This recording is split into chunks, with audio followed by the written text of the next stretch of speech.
Directos amigos, tras una pausa, una interrupción de varias semanas debido a enfermedad que en realidad continúa, no he podido estar con ustedes y mantener la periodicidad semanal del podcast que hubiera deseado. Y en realidad la presente charla no es un episodio del podcast. En realidad el podcast a partir de ahora va a tener dos series. La serie A de episodios propiamente dichos y una serie B menor de la cual forma parte esta primera entrega, que son las levantinadas.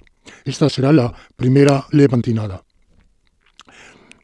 Palabra levantinada que evidentemente es un neologismo acuñado por mí que guarda una remota inspiración en las mazarinadas de la Fronda, pero que tiene su porqué en el hecho de que yo soy levantino y por tanto estas pequeñas charlas que podríamos llamar también pasquinadas se van a llamar levantinadas. La de hoy obedece a la fecha en que estamos, 6 de diciembre del 2022. La fecha en la cual la élite dominante en España y sus muchos seguidores, partidarios o simplemente embaucados festejan la Constitución. Y por tanto, la voy a titular Festejar la Constitución, entre interrogaciones, naturalmente.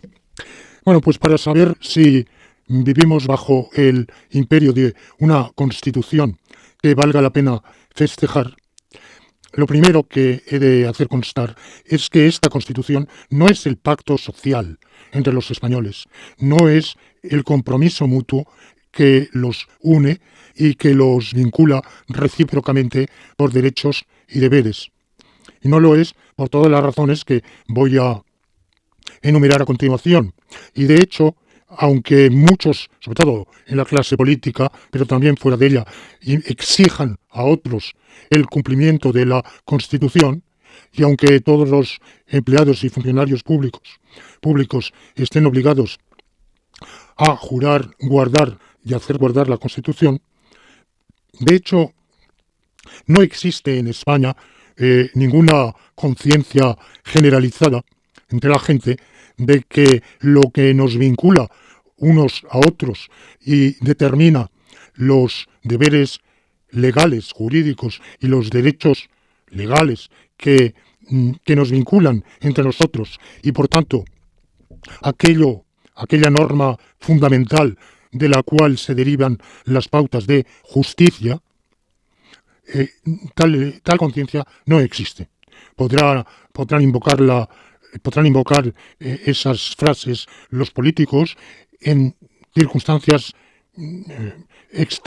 fuera de las reyertas políticas, podrá hacerse. Yo, en todos los años en que he vivido en España desde mi regreso del exilio, nunca he oído a nadie, fuera de los discursos políticos, expresarse en esos términos.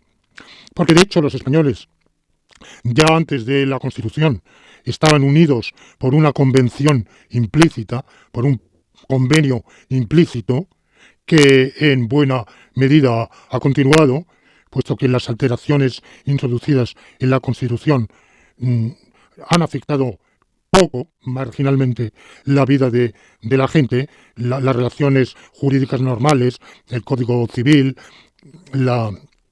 los derechos y obligaciones consuetudinarios, de manera que un compromiso o una convención, un pacto social preexistente ya lo había, que se ha modificado, porque han transcurrido varios decenios, pero que en lo esencial continúa.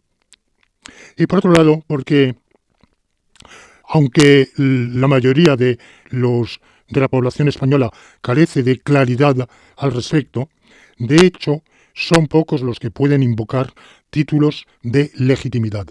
Yo voy a demostrar en esta breve charla que la Constitución vigente carece de legitimidad de origen, carece de legitimidad jurídica intrínseca y carece de legitimidad de ejercicio, o sea, de eficiencia en su cumplimiento. Empiezo por la legitimidad de origen. carece de nuestra vigente Constitución, carece de legitimidad de origen, porque no es más que una continuación de las leyes fundamentales del régimen militar totalitario.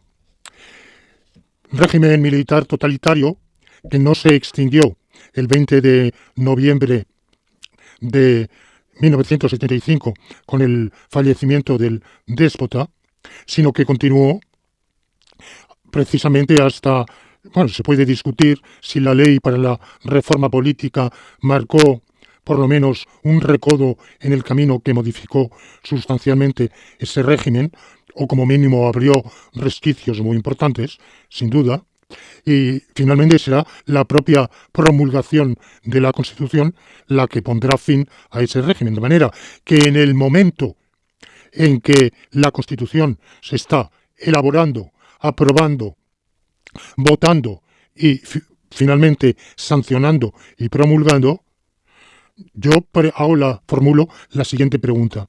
Durante todo ese lapso, ¿hay o no hay en España una situación jurídica, una legalidad?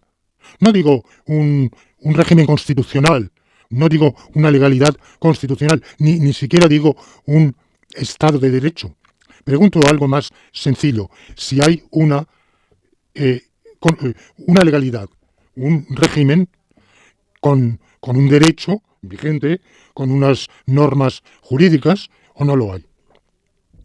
Si no lo hay, evidentemente, de ningún tipo, las Cortes bicamerales que en 1978 y 79 van a elaborar y aprobar ese proyecto de Constitución, que finalmente no serán ellas las que lo aprueben ni introduzcan en el ordenamiento jurídico, sino que será el monarca al sancionar y promulgar la nueva Constitución. Pero si todo eso está sucediendo sin estar amparado por ninguna legalidad, son actos absolutamente ilegales. Es decir, que quienes los llevan a cabo carecen de legitimidad y legalidad alguna para ostentar su autoridad, son personas privadas que se han erigido con el poder por la vía de los puros hechos y que, por tanto, llevan a cabo una obra legislativa, la redacción y aprobación de una obra que, careciendo ellos de autoridad legal, sería también ilegal y carecería de fuerza de obligar. Segunda opción, que haya una legalidad, que haya un derecho, que en la España de aquellos años efectivamente exista un derecho. Y lo había, un derecho todo lo reprobable que queramos, un derecho que, como tantos otros sistemas jurídicos, tenía una existencia, es decir, una articulación normativa que entraba hondamente en contradicción con la esencia misma del derecho, que es, según el derecho natural, servir al bien público. Bueno, ese sistema, no digo que no sirviera en absoluto al bien público, porque entonces no hubiera podido existir, ni continuar, ni concitar la obediencia de los españoles, que la concitó. Quitando unos pocos rebeldes que fuimos insurrectos, la abrumadora mayoría de los españoles fueron sumisos y obedientes. Esto hubiera sido impensable de no ser porque esa legalidad, ese derecho, por malo que fuera, algo servía al bien público. Mal, y por un lado le servía en alguna medida, y en mucha medida, quizá incluso mayor, le hacía daño, le perjudicaba. Pero en fin, existía esa legalidad. Y por tanto, todo lo que se hace bajo esa legalidad se hace no solo desde una legalidad preexistente, sino de una legalidad coexistente con el proceso mismo de lo que se llama la transición. Pero es que además de que, por consiguiente, la actual Constitución, aunque derogue las leyes fundamentales del régimen franquista, no deja de ser una continuación de ese mismo sistema, de ese mismo régimen, que ciertamente en muchos puntos le va a dar la vuelta, pero que se constituye jurídicamente como Constitución. lo cual evidentemente desde el punto de vista de otro tipo de legitimidad, como puede ser la legitimidad democrática, la legitimidad popular, la legitimidad histórica, deja muchísimo que desear y nos hace dudar de que exista. Pero es que además esa elaboración de la Constitución se hace bajo una triple presión. La primera presión es la amenaza constante del cuartelazo militar. La cúpula militar antes ya de la ley para la reforma política, de manera pública, pero después constantemente de manera privada o reservada, está haciendo constantes amenazas de que la Constitución ha de elaborarse según unos parámetros que significan el mantenimiento de la monarquía y dentro de ella de la dinastía borbónica, el mantenimiento del papel del ejército, de su lugar destacado, el mantenimiento de la alianza atlántica y por tanto de la subordinación a los Estados Unidos. Bueno, esta es la primera amenaza, la primera presión. La segunda presión es la de los propios Estados Unidos. No solo Estados Unidos. España está sujeta al chantaje de Francia, Alemania y demás miembros de la Unión Europea, lo que entonces se llamaba la Comunidad Económica Europea, que tienen poderosísimos intereses industriales en España. De hecho, la industria española estaba en su 80% en poder directa o indirectamente del capital estadounidense y de Europa Occidental, lo cual le da un poder de presión muy grande, pero además esas potencias de Europa Occidental presentan a la oligarquía española la golosina de un futuro ingreso en la comunidad, que aunque económicamente será muy perjudicial para España. De hecho, España, de ser la 10ª potencia industrial y económica del mundo en ese momento en que se inicia la transición, ha pasado a ser la 20ª en este momento. O sea, hemos bajado 10 puestos, nada menos. Pero lo importante de la entrada en el mercado común europeo es que consolidaría políticamente al régimen salido del franquismo y, por tanto, aseguraría a los beneficiarios y detentadores de la nueva monarquía borbónica una legitimidad internacional mucho mayor. Bueno, esa es otra presión que se añade. La tercera presión que se añade es el hecho de que el organismo que redacta la Constitución es un Parlamento bicameral, ninguna de cuyas cámaras es democrática.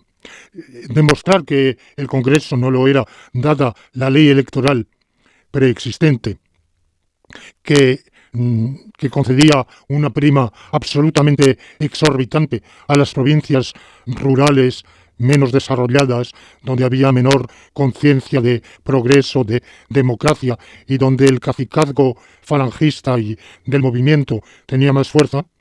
Esto sería una tarea que, evidentemente, en su detalle excede el presente marco, pero es que además había un Congreso cuya democraticidad es nula, entre otras cosas por la presencia de un quinto regio, es decir, nombrado directamente por la corona, a dedo, y en su mayoría, podríamos decir en su totalidad, entre terratenientes, latifundistas, grandes financieros, magnates de la industria, de la propia alta gestocracia del movimiento nacional franquista y otros elementos de ese significado.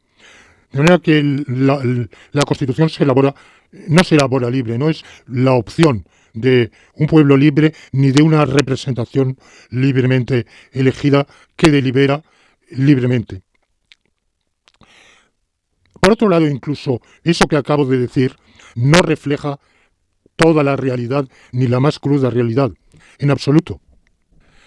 Y es que las Cortes, el Congreso concretamente, había nombrado una comisión de asuntos constitucionales y emanó de ella una ponencia, la célebre ponencia de los 7 sabios, 7 presuntos redactores, de cuya trayectoria uno por uno habría muchísimo que hablar, es decir, no eran en absoluto ningún dechado ni de moralidad, ni de coherencia axiológica, ni de trayectoria democrática, ni nada por el estilo. Incluso el que más podía apreciarse de ello tenía una carrera muy, muy asendereada y muy problemática. Bueno, el proyecto de esa ponencia pasaba a la comisión, luego eso pasaba al Senado. Las dos versiones finalmente se conjuntaban por una comisión conjunta, pero todo eso nos hemos enterado después, porque lo han contado después los propios actores o sus inmediatos allegados y amigos y compinches en la tarea.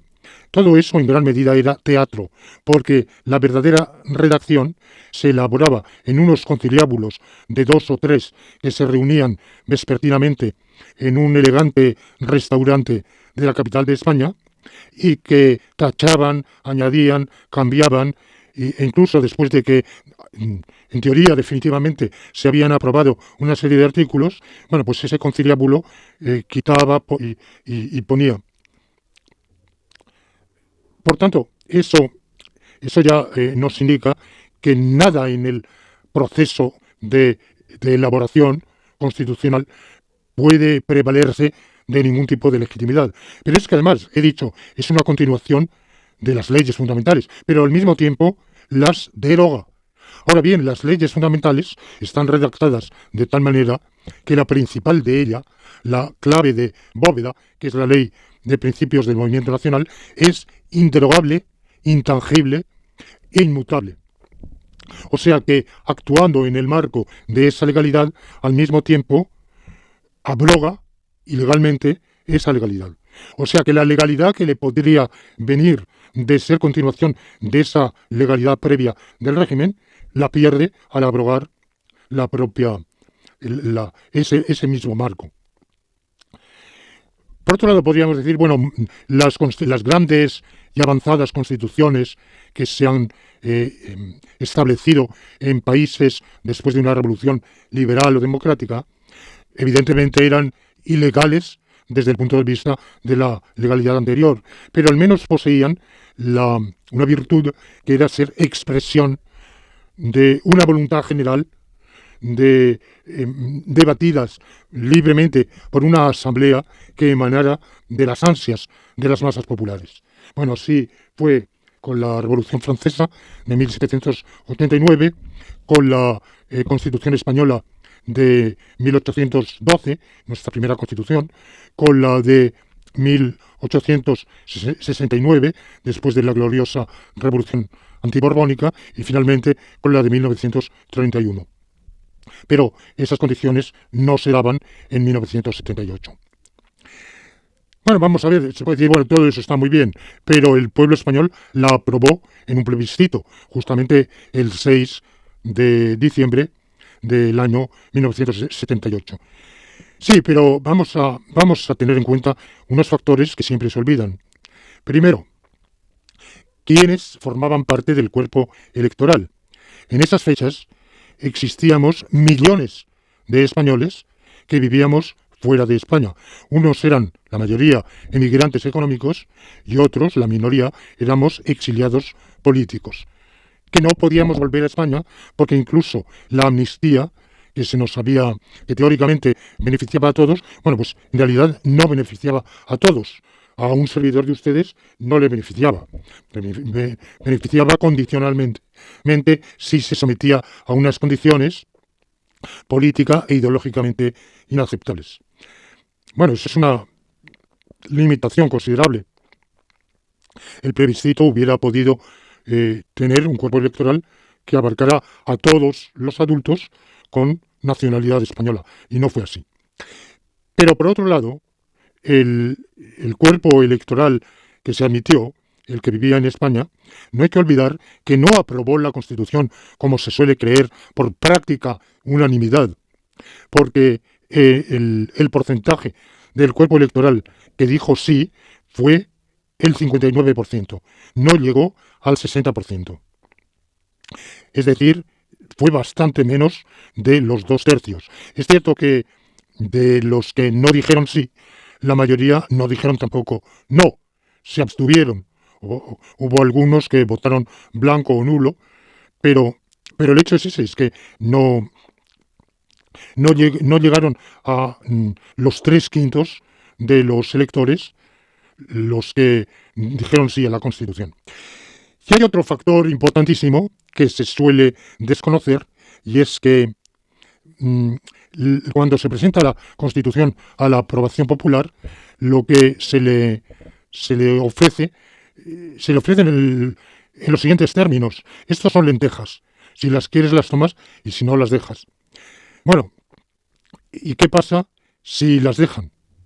Pues si las dejan, siguen en vigor las leyes fundamentales del reino, sigue en vigor el régimen que había dejado el difunto déspota, modificado en parte, desde luego, por la ley para la reforma jurídica, pero que en lo esencial no dejaba de ser un régimen totalitario, si se quiere, aguado, pero no el régimen de libertades limitadísimas, pero de ciertas libertades que establece la nueva Constitución. Y no hay que olvidar últimamente un detalle muy significativo, y es que tendencias políticas y figuras políticas de altísimos dignatarios que posteriormente se han proclamado adalides y heraldos de la Constitución, en ese momento votaron en contra. Es decir, que de esos, y otros se abstuvieron, de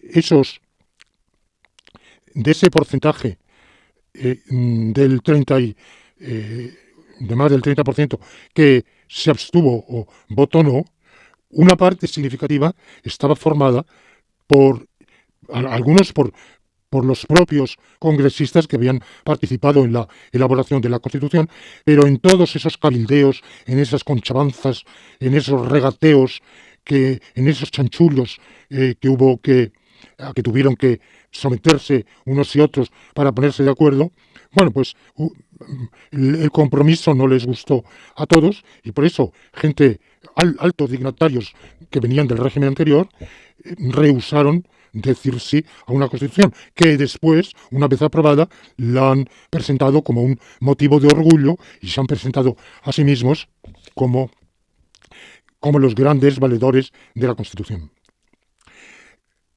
Y, finalmente, debo recalcar que ni la labor llevada a cabo por las Cortes bicamerales no democráticas, ni el plebiscito introdujeron en el ordenamiento jurídico español esa nueva Constitución.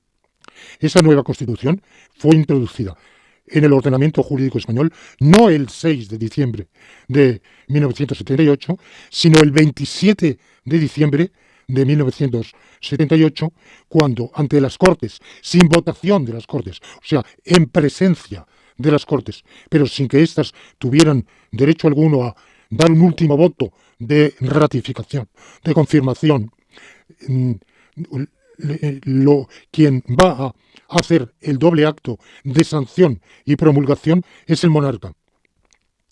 Y aquí tenemos una gran similitud entre la ley fundamentalísima del régimen precedente, del régimen totalitario de Franco, cuando el 18 de junio de 1958, ante las Cortes, no debatido por las Cortes, ni discutido, ni aprobado, ni votado por las Cortes, sino en presencia de las Cortes, Franco, como titular de todos los derechos, de todos los poderes del Estado, sanciona y promulga la Ley de Principios Fundamentales del Movimiento Nacional, y el 27 de diciembre de 1978, en que ante las Cortes, sin que éstas tengan opción de una última votación ni discusión, están allí para aplaudir únicamente, ante ellas el monarca sanciona y promulga esa Constitución, cuya democraticidad, por otro lado, puede cuestionarse seriamente. Bueno, pues con todo esto he explicado por qué creo que esa Constitución que hoy el propio monarca reinante, sus círculos, su corte, las camarillas en el poder y los altos dignatarios de la clase política y de la clase empresarial celebran a bombo y platillo, pero cuyo origen dista de ser tan digno, tan loable, tan impoluto, tan inmaculado como nos lo presentan, y por eso la gente con sorna se ha referido al 6 de diciembre como la primera Inmaculada. Esta semana del 6 y el 8 se llama la semana de las dos Inmaculadas o de las dos Purísimas, la Inmaculada Constitución el 6 y la Inmaculada Concepción el 8. Que a muchos les viene bien porque es un puente que se toman para viajar y irse de pequeñas vacaciones, no solo el 6 y el 8, sino muchas veces toda la semana. Entonces, bueno, para muchos, para la mayoría de los españoles, esta fecha es motivo, quizá, o para un buen porcentaje de ellos, porque es una semana vacacional de asueto y nada más. Bueno, pensaba continuar esta primera levantinada analizando el contenido de la Constitución, escuetamente, desde luego. No se trataba de ningún análisis jurídico detallado, ni mucho menos, pero señalar qué puntos más objetables achaco yo, qué reparos principales tengo yo contra el contenido de la actual Constitución, e incluso contra su propia redacción, que es desastrosa y de un castellano malísimo.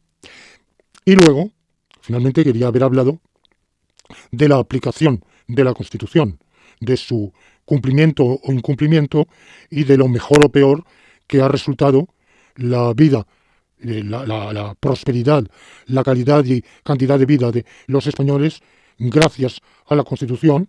Yo sí creo que hemos mejorado en algunas cosas, empeorado en otras, pero de aquellas en que hemos mejorado, no muchas son atribuibles, a mi juicio, a la Constitución.